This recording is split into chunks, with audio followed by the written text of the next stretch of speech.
크나큰 원력으로 수행정진하신 큰 스님들의 위대한 삶을 전해드리는 시간입니다. 지대방산책 선언일기의 저자이자 서울 상도동 보문사 주지로 계시는 지범 스님 모십니다. 스님 안녕하세요. 반갑습니다. 탄어 스님에 대한 말씀 여쭙도록 하겠습니다. 10년에 걸친 역경의 결실로 신화엄경론을 펴내고 대중교화에 힘쓰셨던 그 시절 이야기까지 지난 시간 함께 그렇죠. 들었습니다. 그래 이제 하남 스님께서는 선을 통해서 교를 펼쳤고 네. 탄어 스님께서는 교를 통해서 네. 선을 간통했잖아요.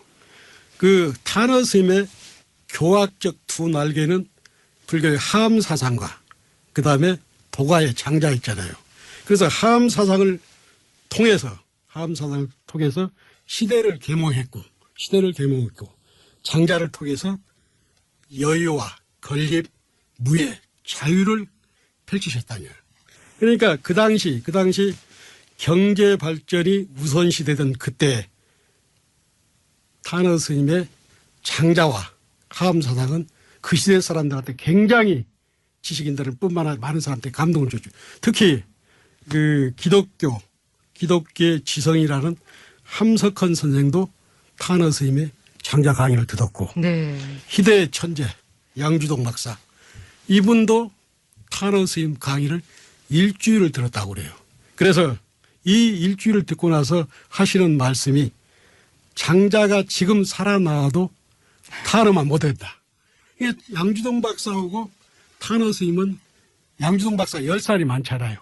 그러니까 장자가 지금 여기 와도 탄어 스님처럼 강의를 못한다. 그러면서 강의가 끝나고 10살 아래인 탄어 스님한테 3대를 들었다는 그런 일화가 전해지고 있잖아요. 그 이상의 어떤 찬사가 있을 수 있을까요? 네. 그래서 이제 그 뒤에 이제 탄어 스님께서는 1976년도 승가의 기본 교재인 사집, 사교, 그 다음에 82년도에는 초괄심 자격문과 치문 경운을 번역했고, 네. 또 그 당시 이제 탄어 스님이 사집이나 치문이나 번역할 당시 국가의 도움 내지는 종단의 도움이 없었어요. 그것을 경제가 어려운 시절에 본인 스스로 신신과 원력으로 이 번역 출간을 하다 보니 굉장히 힘들었다고 그래요. 네. 그때 이런 말씀을 하셨다고요. 그 어려운 시기, 그 어려운 시절 탄어 스님께서는 이런 말씀하셨어요. 탄어라는 인간이 왜 이렇게 불행한지 모르겠다. 얼마나 힘들었으면 그런 말씀을 했겠어요. 만고에 잊지 못할 선각자의 슬픔에 찬 토로가 아닌가 이런 생각이 들어요. 네. 그 수많은 경전과 논서들을 한글로 펴내기까지 얼마나 그 고충이 크셨는지 우선 경제적으로. 표현하시는 거죠. 예. 네. 그리고 이제 탄어 스님은 평생을 번역하고 대중교화, 민중계몰기에 몸을 던진 이유를 어느 책에서 이렇게 수레를 했어요. 네. 스님들이 공부를 해야 합니다. 내가 수많은 불경들을 번역한 것도 스님 교재를 만들기 위한 작업의 일환이었다. 공부를 하지 않고서는 불경의 의미를 제대로 깨달을 수가 없다. 여름 벌레가 얼음 이야기를 할 수 없고 우물한 개구리가 바다 얘기를 할 수 없지요. 못난 선비가 도를 얘기한들 무슨 소용이 있겠는가.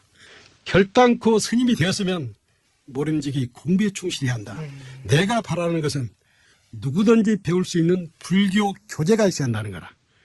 절집안에 몇 사람을 이해하는 것이 아니고 3천만 5천만 국민교재로 성인의 말씀을 채택하자는 것이다. 이런 말씀을 하셨어요. 그 교육이 인재불사가 얼마나 중요한지를 그러니까. 누누이 강조하신 거죠. 예, 탄어 스님의 말씀을 통해서 스님의 희생과 노력이 내적으로는 불교 발전, 외적으로는 국가, 사회, 국민을 위한 보살 사상이 아니었으면 이런 원력으로 못했겠죠. 예, 그러니까. 예, 탄어 스님은 그 2012년도에 탄어록이 나왔잖아요. 네. 그래가지고 이제 그때 당시 사람들이 탄어록이 나오니까 탄어 스님의 진심은 그 애지다든가 애원 같은 것에 사람들이 관심이 많았잖아요. 그렇죠. 그래서 탄어 스님은 이렇게 얘기를 했어요. 탄어 스님의 애원 내지는 단순한 애원이 아닌 깨달음이 발현되는 공적 영지, 즉 깨달음이다.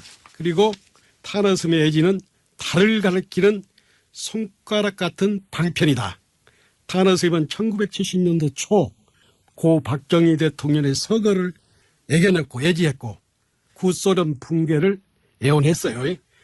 탄원 스님의 가장 큰 하두는 민족과 국가였다. 탄원 스님의 애원은 언제나 우리나라가 세계의 중심이요 세계의 주역이 되는 것이었다. 네. 탄원 스님의 애원은 헛된 조작이 아니라 날조가 아닌 국가 민족을 위한 또 다른 방편이었다.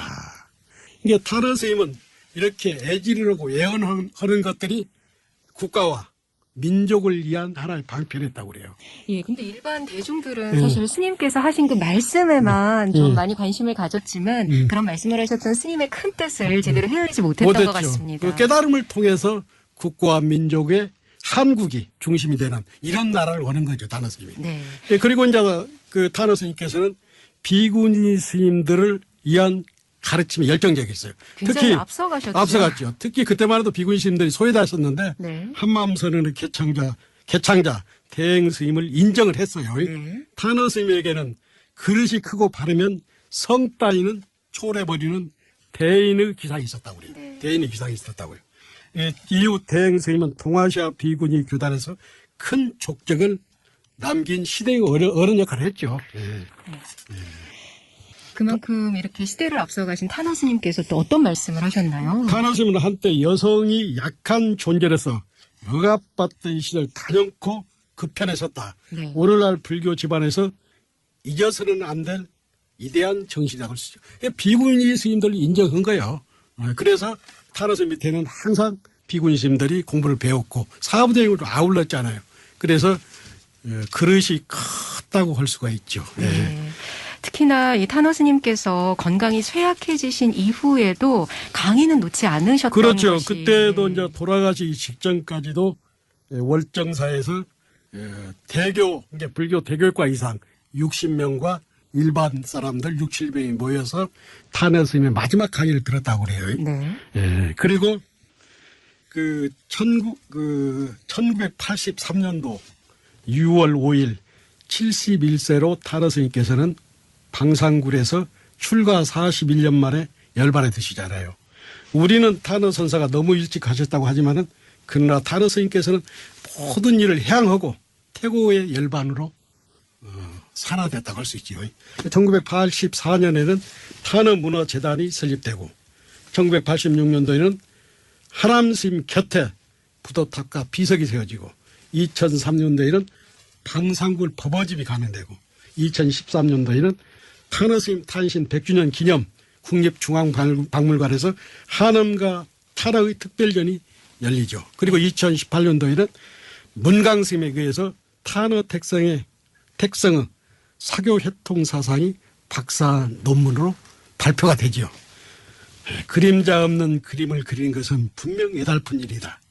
그래도 우리는 탄원 스님을 놓고 물리의 그림을 그렸잖아요. 물리의. 흔적 없는 흔적의 시대 수행자의 사표가 된 함의 대종주죠.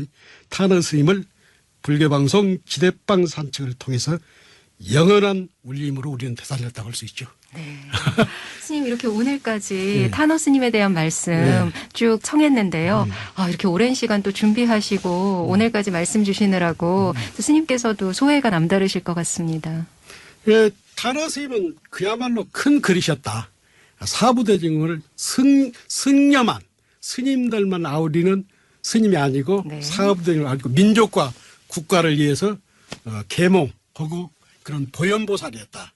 그래서 스님들을 위해서는 교제를 편찬하고 또 장자를 통해서 민족을 계몽했고 그야말로 탄원의말로 하암의 종주뿐만 아니라 대선사고 대하암의 종주였다. 다시 그런 분이 빨리 나왔으면 합니다. 네. 오늘 이 시간까지 해서 모든 역량과 열정을 바쳐서 화엄학 그리고 동양학을 가르치셨던 탄원 스님의 원력의 삶 말씀 잘 들어봤습니다. 오늘 말씀에 상도동 보문사 지범 스님이셨습니다. 스님 감사드립니다. 감사합니다.